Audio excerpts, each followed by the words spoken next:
I would like to first of all thank Mr. Sandeep Bhatnagar, who is a senior CA and very senior experienced professional Bharat देश में, और हम लोग ने साथ में काफ़ी उतार चढ़ाव देखे हैं इन द कमिंग ईयर्स। तो आजकल जो रेलेवेंट क्वेश्चंस हैं जो कि काफ़ी लोग जानना चाहते हैं, तो कुछ क्वेश्चंस मैं संदीप जी से पूछूंगा, जिसका as a senior CA and a senior citizen of India, senior तो सिटीज़न तो अभी नहीं हुए हैं, लेकिन एक जैसे कि भारत देश के या अपने experience professional of this world, sir इसका आंसर करेंगे। Thank you for first of all for your time. Thank you for inviting me here. तो फर्स्ट क्वेश्चन इज कि अगर high tax to public will the overall government, किसी भी country, because you have travelled lot of countries, too high tax to public, तो किसी भी government को benefit करता है? देखिए रोहित जी, इसमें दो एलिमेंट्स हैं। एक तो अगर हाई टैक्स होता है तो नेचुरली गवर्नमेंट को बेनिफिट तो होता है, लेकिन पब्लिक को as a general economy benefit नहीं होता है, क्योंकि अगर हाई टैक्स होगा तो लोगों के पास सेविंग्स कम होंगी, उसको ज़्यादा टैक्स देना पड़ेगा। सेविंग्स कम होंगी तो ना तो वो इन्वेस्ट ज़्यादा कर पाएंगे, ना ही वो उनकी जो स्पेंडिंग है वो भी बहुत कम हो जाएगी, तो वो इसलिए इतना बेनिफिट नहीं करता है। अब दूसरा एलिमेंट इसका ये है कि अगर लो टैक्सेस होते हैं तो क्या होता है। अगर लो टैक्सेस होते हैं तो वो भी बेनिफिशियल नहीं होता है, क्योंकि अगर लो टैक्सेस होंगे तो गवर्नमेंट को रेवेन्यू नहीं आएगा, और अगर गवर्नमेंट को रेवेन्यू नहीं आएगा तो आप देखिए कि जो इतना इंफ्रास्ट्रक्चर पे काम होता है, इतना डेवलपमेंट में काम होता है, इतनी गवर्नमेंट सब्सिडीज़ देती है अलग अलग सेक्टर्स को, जैसे आप देख रहे हैं कि PLI स्कीम्स आ रही हैं, तो इकॉनमी को बूस्ट नहीं मिलता है। तो कुछ ना कुछ मिडल ऑफ द वे ये करना पड़ता है गवर्नमेंट को कि टैक्सेस ना तो ज़्यादा हो ना ही कम हो। अब जैसे आपने अभी सुना होगा कि UK के अंदर जो नई प्राइम मिनिस्टर अपॉइंट हुई है, उन्होंने ये बोला है कि हम टैक्सेस रिड्यूस कर देंगे।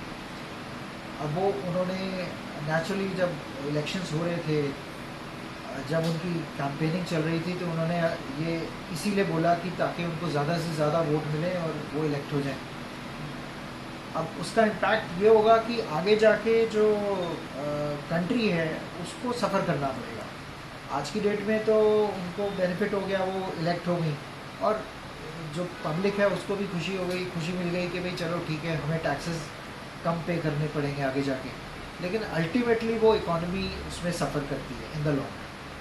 तो मेरे हिसाब से एक बीच का जो कंसेप्ट है वो ज़्यादा इम्पॉर्टेंट है कि टैक्सेस ना तो ज़्यादा हाई होने चाहिए, ना ज़्यादा लो होने चाहिए। ओवरऑल पब्लिक को बेनिफिट, ओवरऑल पब्लिक को बेनिफिट तभी मिलेगा। आजकल ज़्यादातर यंगस्टर और इंडियंस चाहते हैं कि गवर्नमेंट जॉब में जाएं, तो मान लीजिए 50% of the population in the coming years somehow government of India कहती है कि 50% ऑफ इंडियंस को गवर्नमेंट जॉब दे दे, तो ऐसा करने से क्या होगा? क्योंकि पहले भी ऐसे हम लोगों ने देखा है कि फ्यू ईयर्स बिफोर, जब अराउंड योर जनरेशन काफ़ी लोगों ने 60 ईयर्स में रिटायरमेंट ली, और VRS स्कीम्स भी आई जिस पर रिटायरमेंट मिली और काफ़ी जनरेट हुए। लेकिन अगर इस वक्त गवर्नमेंट चाहती है कि 50% के करीब गवर्नमेंट जॉब कर दिया जाए, तो उसका क्या इम्प्लीकेशन है ओवरऑल? हाँ, एक्चुअली क्या है कि इंडिया जो है एक ऐसी कंट्री है जहाँ पे धीरे धीरे कैपिटलिज्म को प्रमोट किया जा रहा है। तो उस केस में क्या होता है कि जो गवर्नमेंट सेक्टर है वो धीरे धीरे एग्जिट करता रहता है जहाँ पे भी उनका जहाँ पे प्रॉफिट मोटिव है। क्योंकि आप देखिए कि गवर्नमेंट के अंदर 1969 में जितने भी बैंक्स थे सबको नेशनलाइज कर दिया गया था, सब गवर्नमेंट ओन्ड हो गए थे। फिर उसके बाद अब जब ये लगा कि जो नेशनलाइज बैंक्स करे हैं उनसे पहले तो फ़ायदा हुआ, क्योंकि सबको बैंकिंग की फैसिलिटीज़ मिल गई, सबको डिपॉजिट्स की फैसिलिटीज़ मिल गई, और जो डिपॉजिटर है उनका पैसा भी सेफ हो गया। लेकिन आगे जाके देखा गया कि जो नेशनलाइजेशन है उससे बैंक्स के अंदर एक लेथार्जी आ गई और धीरे धीरे एनपीएस बढ़ने शुरू हो गए, लोन्स जो है बैड होने शुरू हो गए। आप देखिए कि इतने सारे नॉन परफॉर्मिंग, कितने सारे जो आपके इंडस्ट्रियलिस्ट हैं, जो सो कॉल्ड इंडस्ट्रियलिस्ट हैं, उन्होंने बैंक्स को डिफ्रॉड करके इतने पैसे। तो मेरा कहने का मतलब ये है कि जो गवर्नमेंट सेक्टर है वो धीरे धीरे एग्जिट होता जा रहा है। तो आगे आने वाले टाइम में गवर्नमेंट जॉब्स जो है वो बहुत लिमिटेड होती जा रही हैं। लेकिन अगर इस किसी तरह से इंडियन गवर्नमेंट 50% इंडिया जो यंगस्टर स्पेशलीज हैं उनको 50% की कहीं इतनी पॉपुलेशन में से 50% जॉब जो है गवर्नमेंट नॉर्म्स में करती है, तो इससे फ़र्क क्या पड़ेगा? फ़र्क तो वैसे तो देखिए बेनिफिट तो होगा ही होगा, पब्लिक को बेनिफिट होगा, लेकिन मेरे हिसाब से ये प्रैक्टिकली अभी पॉसिबल नहीं है। जैसे अगर आप चाइना जैसी कंट्री में चले जाएं जो कि कम्युनिस्ट कंट्री है, वहाँ पे सब कुछ कि गवर्नमेंट कंट्रोल्ड है, तो वहाँ पे ज़रूर ऐसे एवेन्यूज़ बहुत ज़्यादा हैं जहाँ पे कि गवर्नमेंट जॉब्स हैं। इंडिया में थोड़ा सा अभी मुझे लगता है, क्योंकि आप देखिए कि धीरे धीरे गवर्नमेंट हर सेक्टर से एग्जिट करती जा रही है। हमारे प्राइम मिनिस्टर जी का ये नारा है कि government has no business to be in business.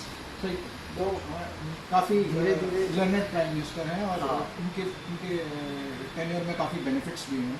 हाँ, तो वो धीरे धीरे मुझे लगता है कि प्रैक्टिकली वो चीज़ पॉसिबल नहीं है। हालांकि वो बेनिफिशियल तो है, क्योंकि गवर्नमेंट जॉब के अंदर एक सिक्योरिटी होती है, एक सेफ्टी होती है, तो वो बेनिफिट तो करता है। अब पीछे गवर्नमेंट ने वो स्कीम निकाली जिसके अंदर उन्होंने बोला है कि हम आर्मी के अंदर करेंगे, रिक्रूटमेंट्स करेंगे, और उसमें भी उन्होंने अश्योर्ड सैलरीज वगैरह भी शोर करी हैं। हालांकि वो स्कीम में एक डिसएडवांटेज जो सब लोग ये बोल रहे हैं कि भाई वो 4 साल के लिए एम्प्लॉयमेंट है, उसके बाद फिर आप वो एक फिक्स्ड अमाउंट दे के you are on your own, आप जाके अपना जो भी करना चाहें, कोई जॉब या बिजनेस करना चाहें वो कर सकते हैं। तो ये सारे फैक्टर्स हैं। अगर अब आप ही की फील्ड का क्वेश्चन है, क्योंकि आप टैक्स वगैरह में देखते हैं, जीएसटी है, डायरेक्ट और इनडायरेक्ट टैक्सेस देखते हैं। As a senior professional, what if the tax GST slabs get more simplified? GST के स्लैब्स और उनका अगर सिंप्लीफिकेशन कैसे आप देखते हैं? रोहित जी, ये बहुत इम्पोर्टेंट और बहुत ही इंटरेस्टिंग आपने क्वेश्चन रेज किया है, क्योंकि जब जीएसटी आया था 2017 में, तब उसको बोला गया था simplified tax, good simplified tax, लेकिन वो बस एक बोलने में ही रह गया। वो आगे जाके ये जो है जीएसटी इतना ज़्यादा कॉम्प्लेक्स होता गया, इतना ज़्यादा कॉम्प्लिकेटेड होता गया, जहाँ पे कि जो टैक्स पेयर है उसको तो कुछ समझ ही नहीं आया कि ये हो क्या रहा है। आप देखिए जीएसटी के अंदर इतने सारे स्लैब्स हैं, 5%, 12%, 18%, 28%, उसके बाद सेस वाले भी कुछ स्लैब्स हैं जो लग्जरी आइटम्स हैं, उनके ऊपर सेस भी लगता है, जिसका कि रेट ऑफ टैक्स जाके टोटल मिला के 42% तक जाता है कुछ आइटम्स पे। तो ये मेरे हिसाब से बहुत ज़रूरी है। हालांकि आपको ध्यान होगा जो पहले फाइनेंस मिनिस्टर मिस्टर जेटली थे, उन्होंने बोला था कि हम आगे जाके इनके रेट्स को धीरे धीरे मर्ज कर देंगे और ज़्यादा से ज़्यादा अगर एक नहीं हो पाया तो 2 रेट्स कर देंगे। लेकिन वैसे एक सॉरी टू इंट्रोड्यूस, ये ऑनलाइन जीएसटी जाने का कोई फ़ायदा हुआ? पहले जब पोर्टल नहीं था जीएसटी का, अब जीएसटी का पोर्टल है, इसका कोई फ़ायदा है? मैं वो भी बताता हूँ, वो भी दोनों उस बात पे भी आता हूँ मैं।